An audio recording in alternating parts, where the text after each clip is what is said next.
You may disagree about how valid or important or well articulated the things I do are, but what I can tell you is inarguable is that they are made with absolute mad fat man passion and put out to the world with sincerity and perhaps brutal honesty, in the same way that anything I do, I try to make a confection.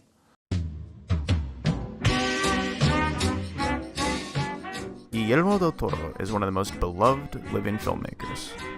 He's a lovable guy whose imaginative films have always showcased his meticulous control of sound, color, and camera work.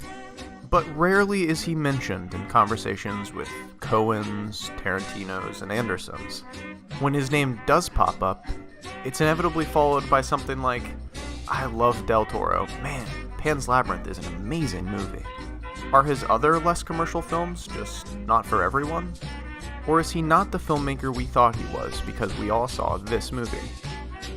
Then I saw The Shape of Water. While I have some problems with some shots, watching such an otherwise technically marvelous, well-acted masterpiece be painstakingly layered upon such a cynical and sloppy screenplay became so frustrating to me that I actually got angry. Yeah, like at the screen. It's my understanding that all negative opinions on the critical darling have been, coolly received. So I made an entire video series about odds are you like the movie, and I get it. It's a neat idea. Its set design, special effects, and score transport you to another place. One of the dourest places in film history, which is pretty neat. But please bear with me here, for just a minute. You'd probably call The Shape of Water a romance, so let's look at that aspect of it. At the start of the last scene, when you add up all the screen time the couples had together in the previous 111 minutes, you have about 12 and a half minutes. Seriously, and that's including stuff like this. This isn't good. Now, I know the Fishman's affecting everyone in every scene, even the ones he isn't in, but imagine me telling you about a great romance flick that, going into its climax, had the couple on screen 12% of the time. You wouldn't believe me, but then I'd continue. The half of that couple you barely ever saw, about as intelligent as a dog. But he did sign language. Well, yeah, like a parrot with hands. 2 times in the first third of the film. Then he eats this cat. He's a wild creature. Still don't believe me about the 12-minute then, do you? Do you remember the heist sequence? Do you remember this guy? What about this guy? What was his name? Cold War drama? Oh! Horror movie? There were 2 of these scenes? Period piece, musical, sci-fi, fantasy. There were 3 of these scenes? What was his name? On paper, you gotta admit, accomplishing all of this seems impossible. It wasn't, I guess. And I barely scratched the surface. So convinced that I didn't understand what would have to be the most incredible screenplay in history. One that went on to win Best Picture while combining almost every genre out there. I watched all of Guillermo's other films.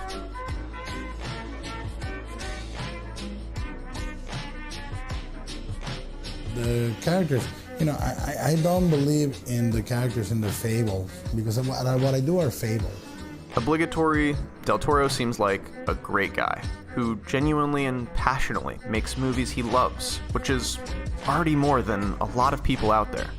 I don't pretend that my characters are real. They're archetypes or they are types, because that's the way fables work. He's a bad screenwriter, okay? There, I said it. I think that people overvalue the just psychological approach to these things. It's a storytelling, and the characters are memorable, not by how nuanced they are, but how strong they are. I believe in that. I believe that a strong character, you can nuance it by how when that character interacts with the other characters and the world around him or her. No, it's that his characters don't make sense. They make decisions that contradict what we've seen them do up to that point. Apparently it isn't a deal breaker for a lot of people, and that's great. It's just clean. For me, though, it's one of those things that's pretty much a hard requirement for a movie. Otherwise, I get confused because I don't understand, and then I get violent. Like, this is apparently his worst one, but it's my second or third favorite because the characters never spontaneously become different characters for no reason. It allowed me to fully enjoy the film's other merits. So, what happened? Well, honestly, it's all here. When you start adding all these babies up, everything starts making sense. So let's take the dive together, and let's start with the first one.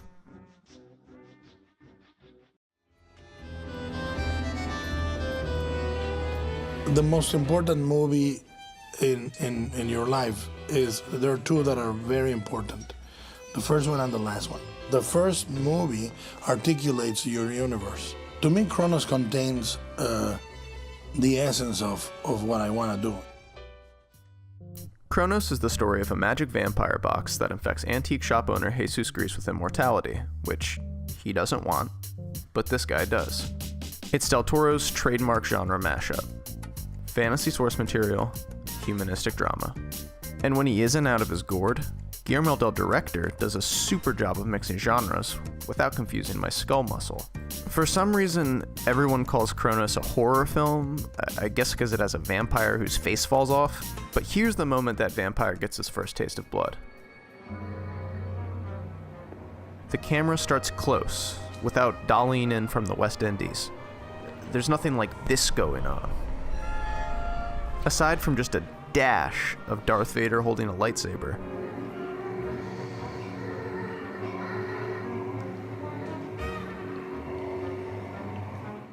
we only hear what he hears.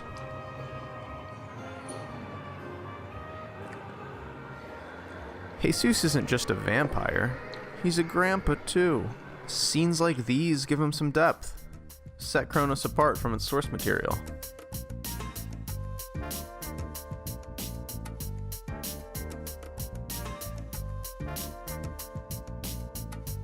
It's the movie's greatest strength. We connect with the relatable protagonist early in the film, and we still relate with him when he's a vampire who's in over his head. Grandpa just want to protect Grandbabby, who's neatly written in her own right. Doesn't have a single line of dialogue until one pivotal moment. Stop. Please. Please stop. So yeah, basically, the direction of Cronos is really good. I could complain about how familiar a lot of scenes look, but I'm not going to. A lot of people confuse what I like with what I do. That's taken exactly from Eyes Without a Face. Speaking of complaining, let's get back on track. Here's what you need to know about the plot. It's pretty simple. Good guys, bad guys, MacGuffin. Ron Perlman is set up as a nice guy, but he's greedy, and he's emotionally and physically abused by his uncle. Now that's a solid foundation. Let's see where it goes. Del Toro's a big fan of man is the real monster, a theme that's held his interest since he watched Frankenstein at age 6. Cronos gets a nice little juxty going between its two elderly gents. One's got a humane inside, with a monstrous outside, and the other's a well-kept asshole.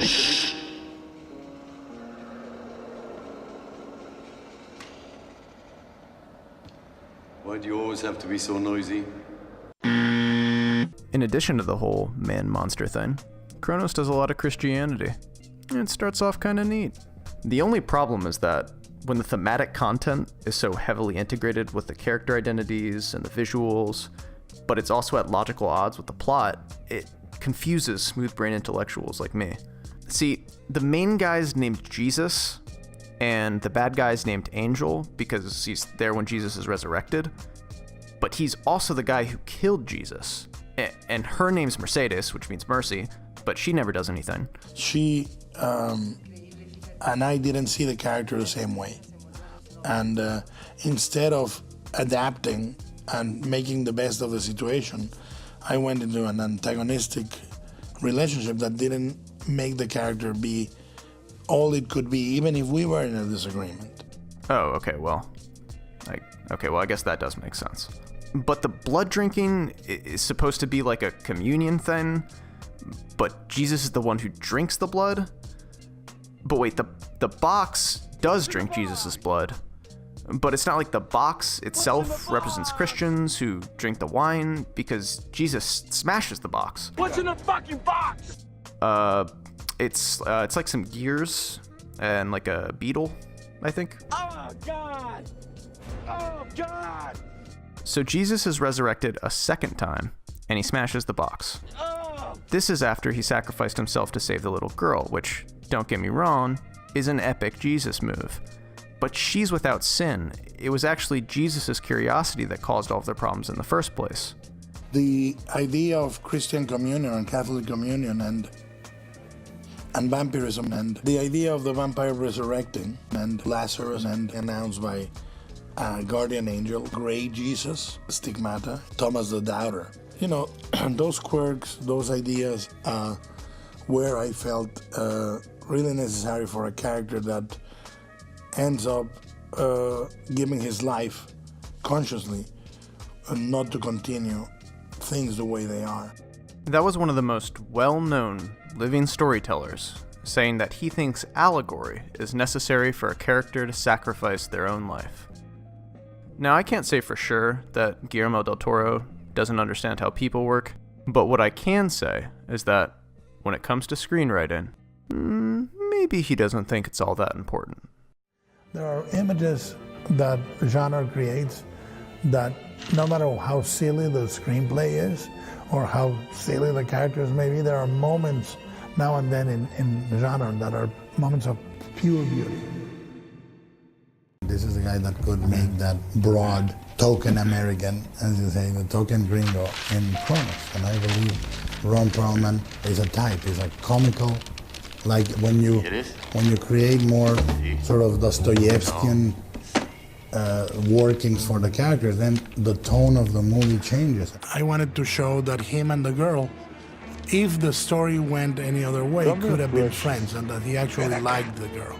You know, I think that people overvalue the just psychological approach. I wanted the bad guy, quote unquote, to be very sympathetic, to have sort of a sweet side to him, that he was not always mean, he was just a guy with not many social tools.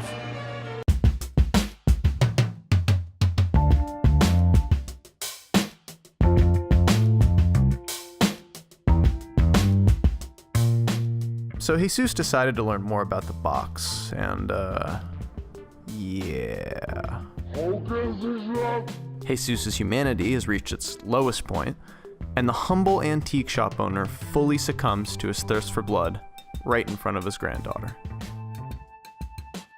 Then, they hear someone coming. Jesus immediately snaps out of bloodlust and scurries off. A seeming character regression, but Little Miss Sunshine is his last bastion of humanity, and he wants to protect her. Enter Ron Perlman. The whole movie, he's hated his prick uncle.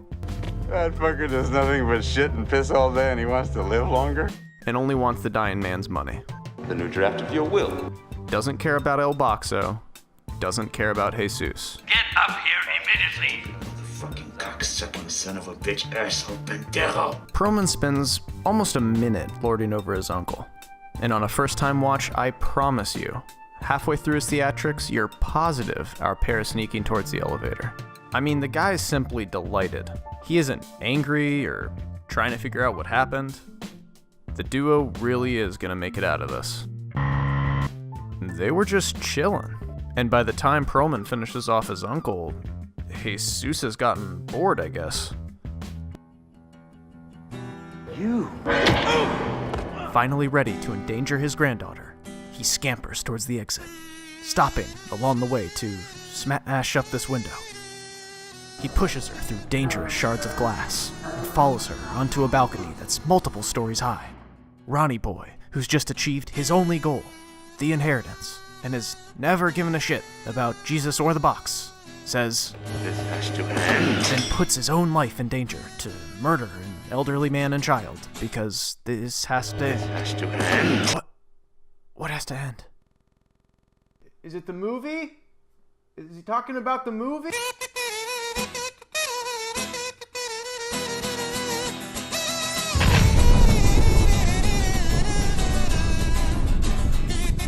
You know, this was a scene that I was very afraid of because in a low-budget movie, shooting exterior night always kind of evidences the budget. And I think that for what we had, we pulled it off quite nicely.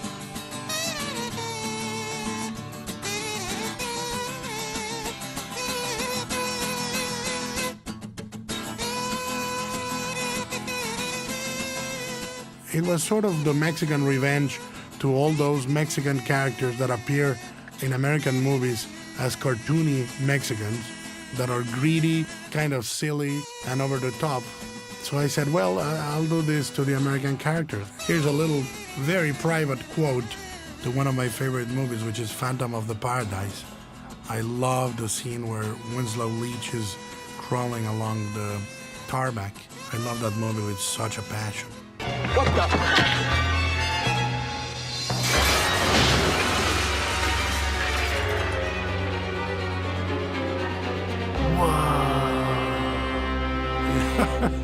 A little bit of Montezuma's revenge in the film. As we finally near the end of Cronos' bloated, character-breaking ending, here are my takeaways from Del Tusti's first filmed screenplay. Why should we have guys saying we don't need no stinking badges and be respectful about doing an American character and try to make him fully, I think that people overvalue the just psychological approach to these things. But I love the fact that you have a nephew that is tortured by his uncle, that breaks his nose every time. I love those things.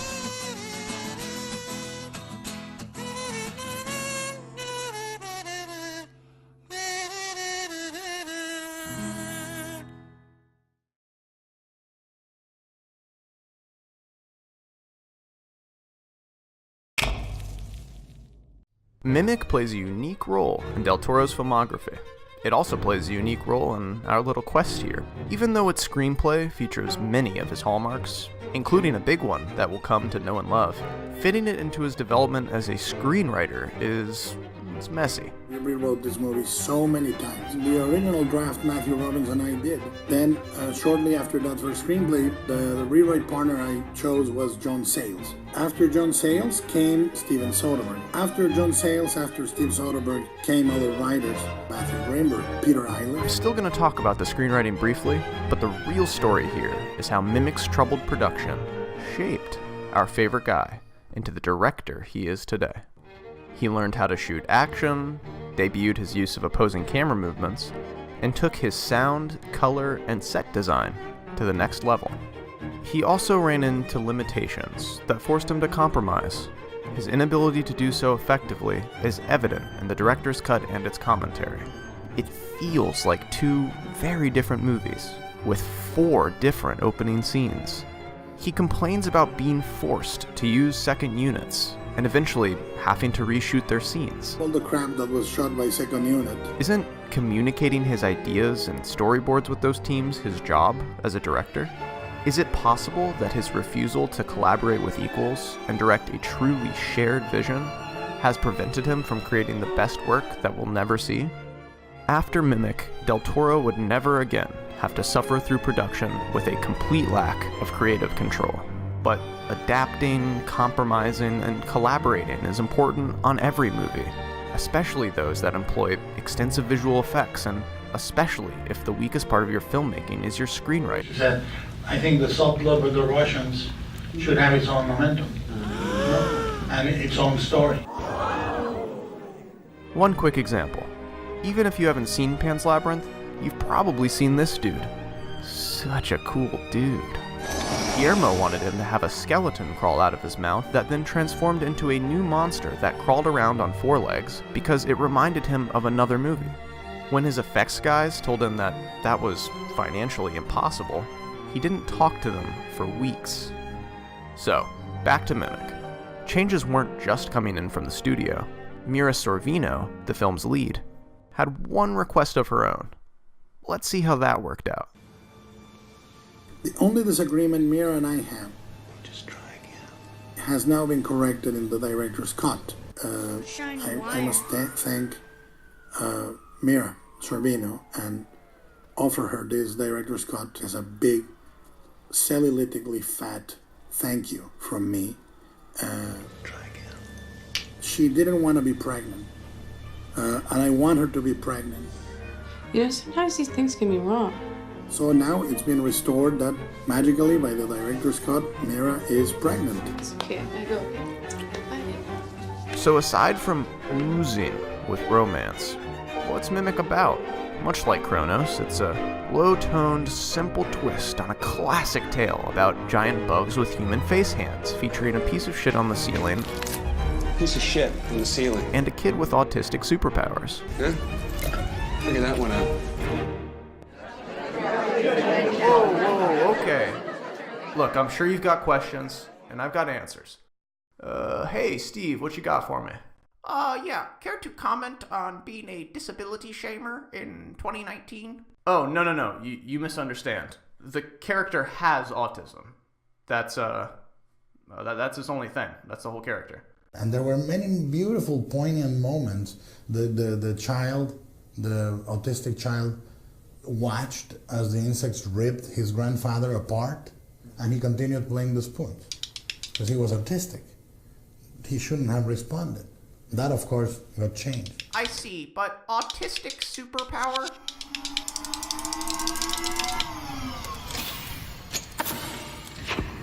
Right. If you're walking around in a crowd and he's anywhere nearby, he can hear what kind of loafers you're wearing. Mountain boots. 10. Brown.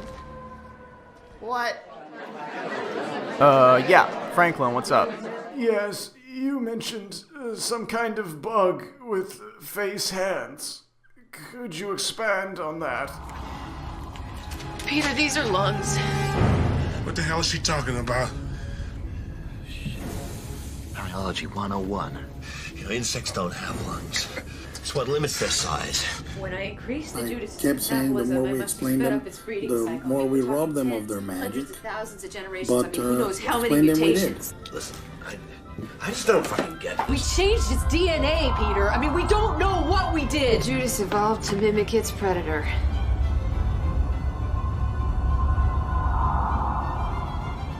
Us. Man is the real monster. But it was the biggest studio change that forever altered the course of history. Even now, I get a little emotional, wondering what could have been. What more could have come from this beautiful visual wizard? Alright, so get this. In Del Toro's original concept, the Bugmen were white Central Park beetles, and they were the filthy animals carrying the deadly disease. Compared to the final film, this is closer to the 1942 short story on which Mimic is based, with the exception of the child-killing disease, a creation of Del Toro's so that his giant predatory insect movie could have a threat. Unfortunately, the studio wasn't interested in white Central Park beetles, maybe for no good reason.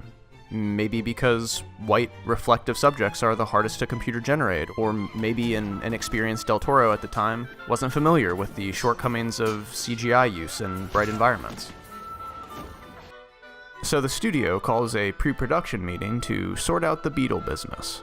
Executive producer and bicep superstar Michael Phillips is on the verge of making a harmless suggestion that will destroy our young director's ability to collaborate with anyone ever again. But first, he takes off his shoes. Tiny loafers. 11. Double E. He does this to tell the room, hey, I'm a smooth dude, and I've got a huge idea.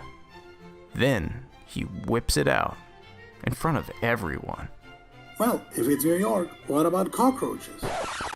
I felt the world had exploded in a wave of horror for me.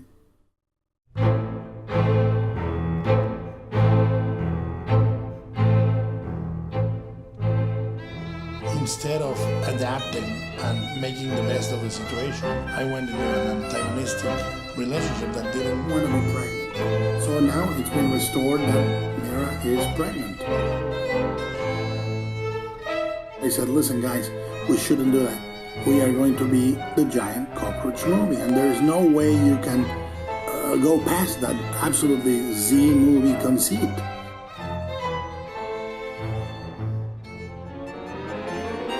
If we make it a giant insect and this and that, we may be able to show that we are a smart movie. But if the cockroach in and of itself is such a demeaning, funny Z movie concept to create a movie around that, we're never gonna outlive that.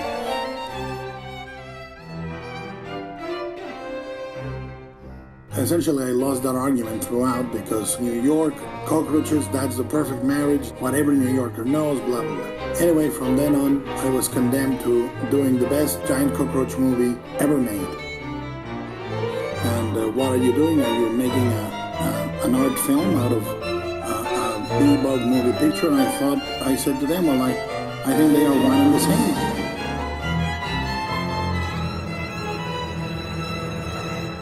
I, to this day, can't understand what second unit really was to allow a second unit to shoot content or drama. This movie left me with the complete conviction that there should be no second unit. And I actually think it was Mimic that defined the ethos of the filmmaking for me.